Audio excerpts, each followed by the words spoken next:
¿cómo se puede articular una batalla cultural teniendo en cuenta que mientras se está articulando una batalla cultural para este contexto, ya la cultura está cambiando a un ritmo muy rápido y tal vez nosotros estamos hablando de una batalla cultural para hoy, 16 de marzo de 2022, y cuando terminamos de articularlo dentro de 2 años, por ahí el mundo cambia completamente. Lo vimos de 2019 a 2020, el mundo realmente fue completamente otro, entramos en una virtualidad casi absoluta, hoy estamos todos inmersos en guerra, guerra, guerra, pareciera que es la única agenda. Es decir, ¿cómo podemos articular una batalla cultural teniendo en cuenta que las condiciones del mundo posmoderno cambian todo el tiempo? Es decir, ¿cómo podemos articularlas teniendo en cuenta que la cultura en la que estamos inmersos hoy, ni siquiera dentro de 6 meses puede que siga siendo la misma?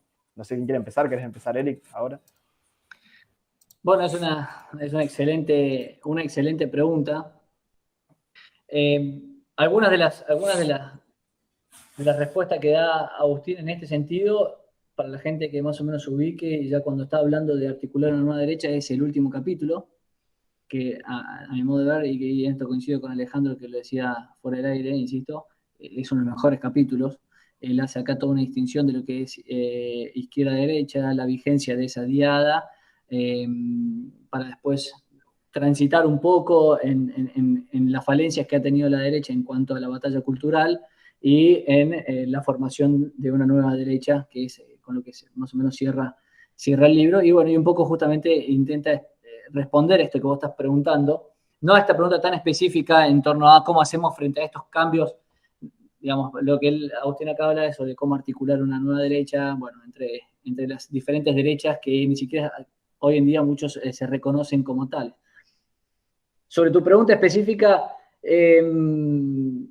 yo creo que, digamos, la batalla cultural se va dando, primero que es una batalla por la cultura, entonces es una batalla que uno ya reconoce que se da en el mediano y el largo plazo, que no es que uno va a cambiar las cosas o va a resistir un cambio en determinado momento, en determinado lugar y respecto de determinada cuestión cerrada o como si fuera, digamos, una batalla particular política o lo que sea. ¿No? Acá estamos hablando justamente de lo que se está buscando es tomar conciencia o defender determinada cultura, determinados valores, determinado modo de vida, determinada cosmovisión, para no solo retrasar un cambio que se está buscando en la sociedad, una revolución cultural que se viene dando justamente, como digo, en medio y largo plazo, sino para también tratar de retrotraerla en alguna medida o de combatirla. No es solo una postura de vamos a tratar de que esto no avance tan rápido, sino que también, bueno, de hacer una contraofensiva. Y de ahí es que uno se tiene que primero reconocer, y esto es lo que intenta explicar Agustín, o sea, explica muy bien, a mi modo de ver, Agustín en este último capítulo, empieza a hablar de un nosotros, de una nueva derecha articulada entre las diferentes derechas que, si bien muchos no se reconocen como tal, primero hay que identificarse como tal, es decir, los libertarios, los patriotas, bueno, los patriotas, digamos, para diferenciar de lo que son los nacionalismos, pero va en ese sentido, por ejemplo, los conservadores o los tradicionalistas, y bueno, son todas estas menciones que hace Agustín y que dice lo que necesitamos es empezar a articular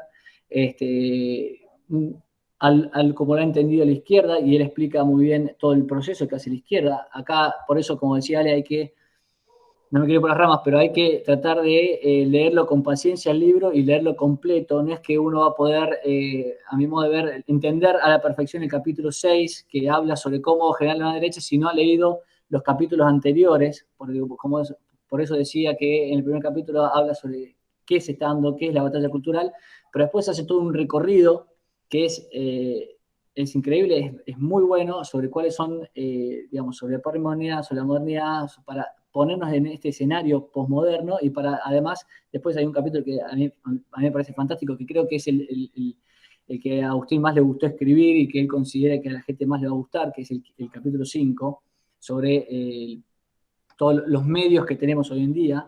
Y eso tiene mucho que ver con tu pregunta. ¿Cuáles son los medios que tenemos? Son los medios los que van cambiando en gran medida la forma de dar la batalla cultural. Es decir, dar la batalla cultural hace 15 años era dar la batalla cultural sin las redes sociales. Pensaba, por ejemplo, con la gran diferencia que eso implica, ¿no? Porque Facebook se vuelve popular mundialmente en el 2008. Es creado en 2004 y se vuelve popular mundialmente en el 2008. Instagram es creado en el 2010. Entonces, imagínate que hoy estamos hablando de una batalla cultural que se da en términos de, en gran medida, a través de las redes sociales, y es una batalla cultural que si la queríamos dar hace 10 años, no, ni contábamos, o 15 años, no contábamos con las redes sociales ni siquiera. Entonces, adaptarse a eso sería en gran medida entender qué está pasando con las redes sociales, meterse dentro de las redes sociales, como lo ha hecho gran parte de la nueva derecha, como lo han utilizado en gran medida, y empezar a dar la batalla desde ahí. Y obviamente ir aprendiendo de estos procesos. Es decir, ¿quién se esperaba que la opinión pública en gran medida se volcara a las redes sociales y que personajes como Trump surgieran en gran medida y se expresaran gracias a las redes sociales porque ya no tienen los medios tradicionales que lo atacan permanentemente? Y después cómo reaccionamos a, por ejemplo, que Twitter y los grandes, digamos, conglomerados o oligopolios de redes sociales le cierren todas sus cuentas. ¿Cómo reaccionamos a eso? ¿Qué hicimos al respecto?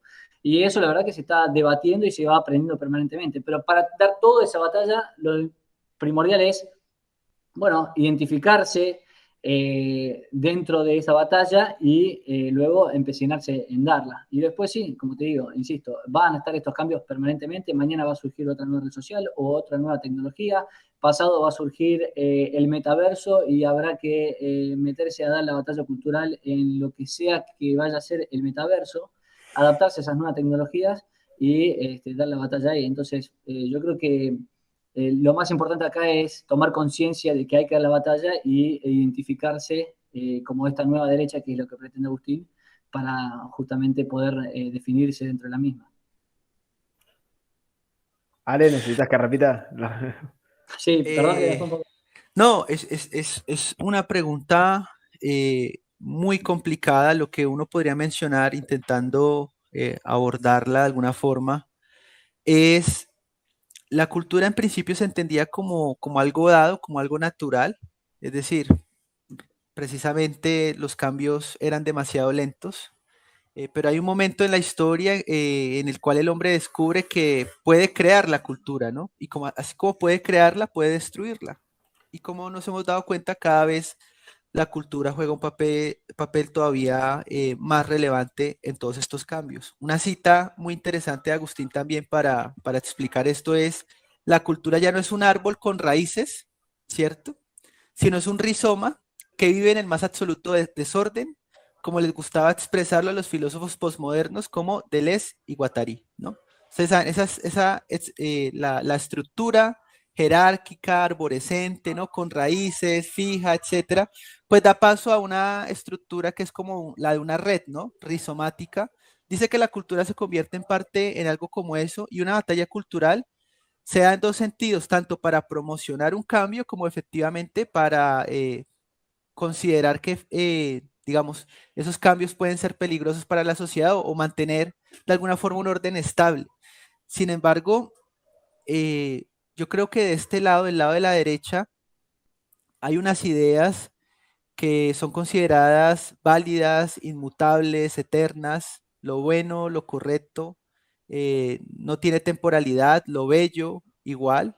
Entonces creo que esa batalla cultural de este lado busca de alguna forma ofrecer una defensa de esas verdades, de esa objetividad que se pierde obviamente en este siglo, pero al mismo tiempo no deja de ser preocupante, la nueva derecha tiene que ofrecer algo más, porque lo estamos viendo a nivel electoral en muchos países.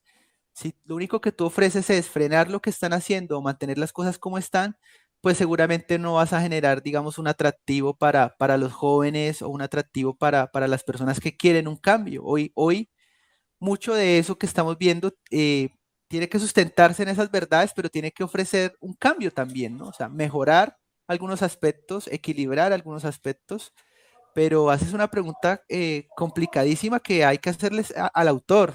Hay que preguntarle a Agustín realmente hasta dónde podría llegar a desarrollar esa respuesta.